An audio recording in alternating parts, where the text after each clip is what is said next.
Friends in education, wherever you are in the world, it's great to have you with us for this video. My name is Rob Holroyd. I'm Chief Academic Director and Advisor to the Hurtwood House China Group, and I'm delighted that you want to get to know a little more about us and what we do in China. Many of you watching now may well be considering a new step in your teaching career, coming out to China to have an adventure and teach in a country that is, to all intents and purposes, COVID-free. We now have 5 schools in China, in Beijing, Shanghai, Qingdao, Nanjing and Ningbo, and you'll find more detailed information about life in our schools and in each of these great cities in our accompanying video, A Teacher's Introduction to Hurtwood House China, which you can find online or via the link that we will share at the end of this chat. So to begin with, we've asked one of our HR specialists here in China, Elaine, to answer one or two of the questions that might be on your mind right now. And then we've asked 2 teachers who have joined us here in China this year, James and Louise, to tell you about their journey, warts and all, from contract signing to the first lesson on the ground, so you can get a fuller picture of what it's actually like once you've made that brave and potentially life-changing decision to come and join us. So here's a few pop-up questions to begin with. For example,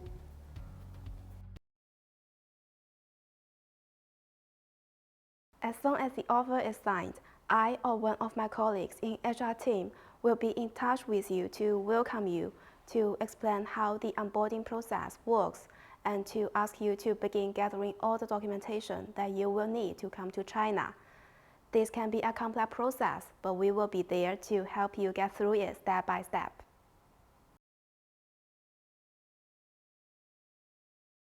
Okay, so this can vary a bit depending on a number of factors, including documentation, flights, and quarantine.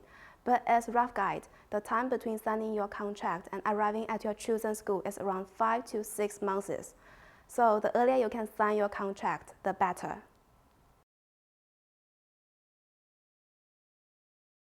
Good question.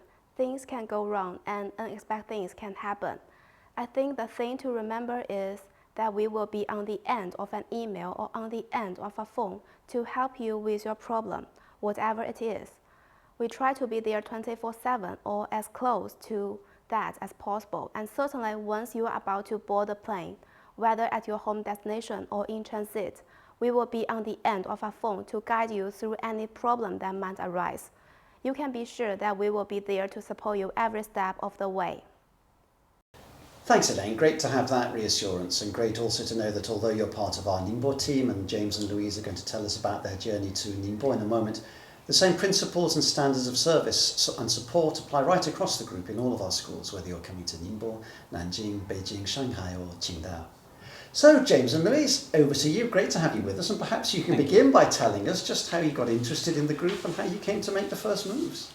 So about 9 months ago now, maybe, we had a message from our friend Ewan, who works in Ningbo, saying, I don't suppose you fancy coming to work in China.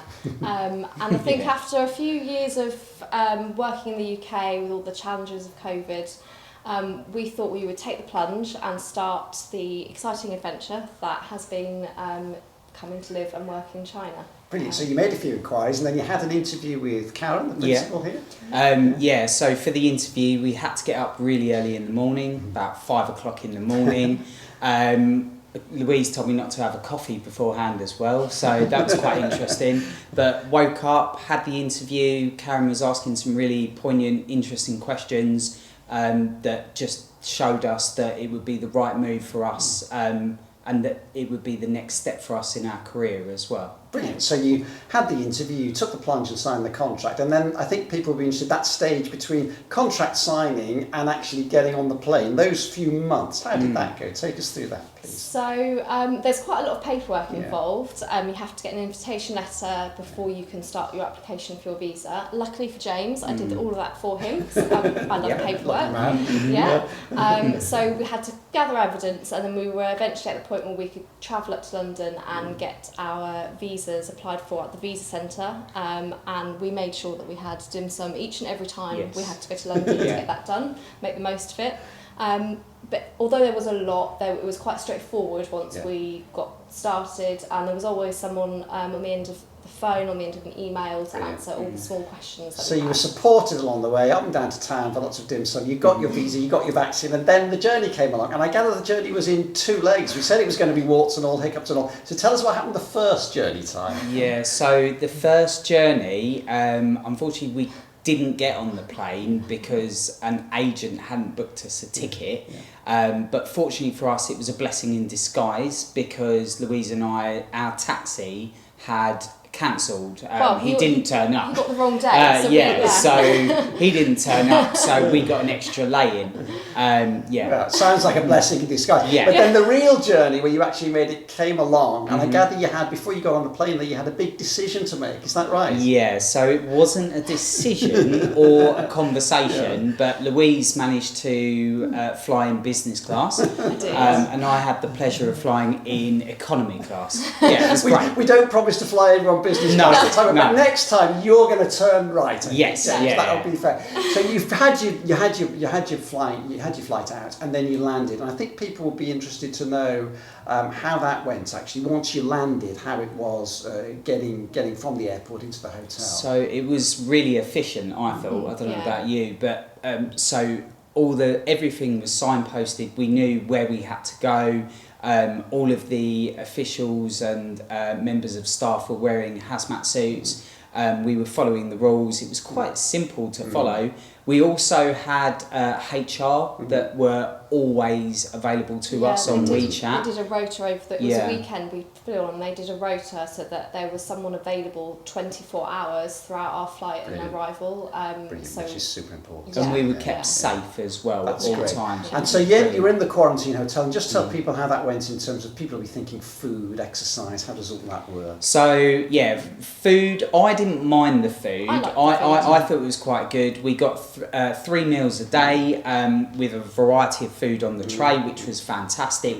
Exercise wise, I did a 5k run in my room, just moved the bed slightly. It was a really big room actually, it was just keeping fit and healthy. It was absolutely fine, no problems. And it wasn't as daunting as I thought it would be when we got there.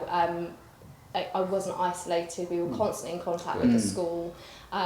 We had cake sent for your birthday. Yes, which was we gave you an HD bed, so you had someone to keep you company at night. And you also started teaching online at this period, is that right? How did that go? So I was teaching online. The cohort leads and senior leadership kept in contact with me consistently. They told me what to do, how to do it, introduced me to the class, helped me with assessment, etc. And it was great. The use of technology within the school as well meant that not only were the children able to see me, but I could see them as well, because there were cameras and microphones that were set up in the classroom, made online teaching a dream. It was fine. Yeah, great. And I think whilst you're in this period, you're thinking, well, when I come out of quarantine, I'm going to live in Ningbo. And HR helped you find an apartment, so that was ready for you. Is that right? Yeah, we arrived and we had somewhere to live straight away. And it turned out that it was a friend of someone in HR. So it felt like we'd already sort of met people and were friends with people before we'd even arrived in Ningbo, so we were all sort of ready to go. Brilliant. So by the time you got to teach your first class, you were like screen stars as far as the they didn't believe we were real. It was great. Well, you are real. It's great to have you with us, and thanks for telling us that story, warts and all, with all the hiccups. It's fantastic to have you with us, and great to know you feel supported every inch of the way. Thank you. Thank you. Just to finish then, it's perhaps also worth saying that we as a group have honoured the contracts of all the teachers whom we appointed last year, even when some had to begin their contract period teaching online.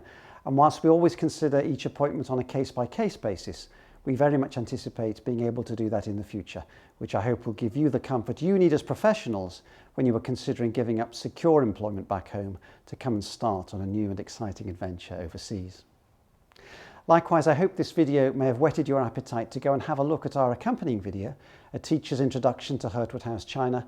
And should you wish to learn more about any of the exciting opportunities within our group, please do get in touch with either of our recruitment specialists, Ms. Monica Fridzica, who's based in the UK, or Mr. Mark Johnson, who's based in China. Thanks very much for listening, and we hope to see you soon in China. 希望很快能在中国见到你们。